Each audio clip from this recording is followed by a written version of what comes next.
Yeah, morning trades. Look, it's another big week for markets and market participants. We've got plenty of event risk for people to navigate their portfolio for. And for gold traders, we're coming off the back of another strong week. We're up 3 weeks in a row. We're up 1.3% in US dollar terms.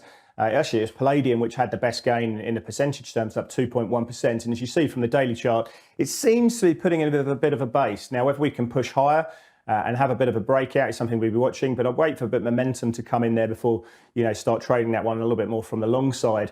But we can see gold now in all currencies, again, just working very well. So we know that currency term's really not playing into it. It's an out and out geopolitical hedge, and it has been the preeminent hedge for multi-asset portfolio managers. Last 2 weeks, we've seen the market sort of rally into the close, and the week we've just seen on Friday, we saw headlines that Israel were going into Gaza, and of course people look to hedge that weekend gapping risk playing through. Now, the last 2 weeks, we have seen gold prices drop about $8 on average before people looking to support. So that's something we will watch, whether we see that. I am saying this just before the futures open as well. But you can see on the daily chart that gold in Swiss franc, in yen, euro, CNH, it's all moving up with very, very strong momentum. In fact, what we've been seeing since the 6th of October when we sort of came off that channel support is gold prices nearly up 10% in US dollar terms, more so in other currencies as well. Now, in terms of the relationships, what we're seeing in terms of driving gold, the relationship, the US dollar's firmly broken down. The relationship with real rates is very, very low. And that's been something that we are watching this week. Whether we see gold prices sort of revert to taking its cues more from the bond market, as I say, that has broken down. But we know this week we're going to see the Treasury coming out with its quarterly refunding announcement.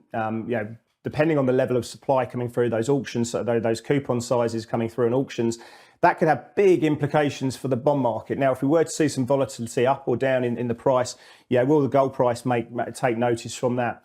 We've also got the Bank of Japan meeting. Now, that's going to be important because there are, if you look at where swaps are trading at the moment, there's a reasonable chance the market's pricing in that we were to see the Bank of Japan move that YCC band to 1.5% in terms of capping yields.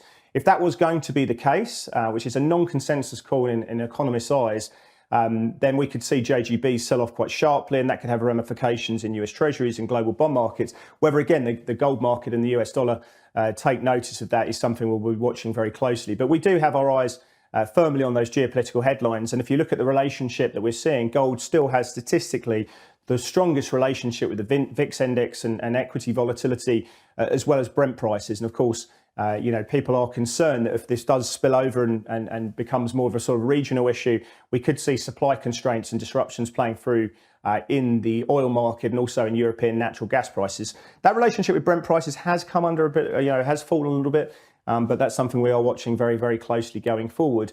Now, in terms of the trading conditions for gold, if we have a look at the average daily range, the weekly range was about $53 last week, which came off from around $90 the week before. But we can see the sort of 5-day average that we're seeing in terms of those ranges is still pretty high at the moment. So there's plenty there for the day traders to really be working with. In terms of implied volatility, we can see 1 week implied volatility in gold trading around 17.25%. That's still pretty elevated. It's sort of oscillating around that 18% mark. But that's still sort of the 55th percentile of the 12-month range. So good expected movement still in the gold market. That's obviously very important for gold traders. 1 month implied volatility in gold around 15%, come down a little bit from last week. And in terms of options as well, we can see that 1 week call implied volatility is trading around 3 vols higher than that of put. So again, the market's saying if we're going to get a move in gold, it's going to be more pronounced to the upside.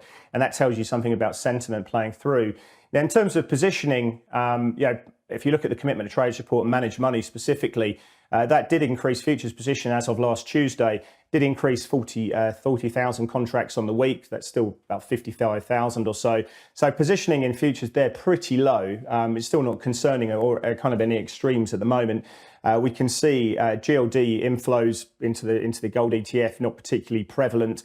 We know that CTAs have been increasing their holdings, their max long. So they're sort of capped out, but certainly the rest of the market is not in kind of extremes. Our clients at the moment are selling gold. We're seeing about 66% of open interest in gold are held short now. So I think fast money looking for a little bit downside. Now, if we are looking at the technicals in gold, of course, we've seen that really, really strong momentum move playing through. There are some signs that it's a little bit overcooked. We've got price now about 5% above the 50-day moving average. And we can also see that was probably, if we get to about 7-8%, I think that would probably get to me that point where I'll be saying there's probably a bit too much in there. And obviously, if you're looking at things like RSIs and stochastics, we're a little bit overbought in that situation. But if we have a look at price, it has been really capped, and any selling has been capped down into that 5-day exponential moving average. So for me, happy to hold a long bias and look to buy pullbacks as long as price is holding and closing above that 5-day exponential moving average. And that rate of change is still very positive at the moment. So on the upside, we're still looking for 2050. I think that's the sort of level in the sand that we saw in April. That was the sort of closing high that we saw on the 4th of May when we saw that high coming through. And a break of that level then takes us into sort of 2075 area. I think that's the sort of upside at the moment. So we are looking a bit overbought at the moment. Risk reversals are getting a bit hot. And we continue to watch the geopolitical headlines playing through. But the market at the moment, happy to buy pullbacks, and the upside's still the base case here.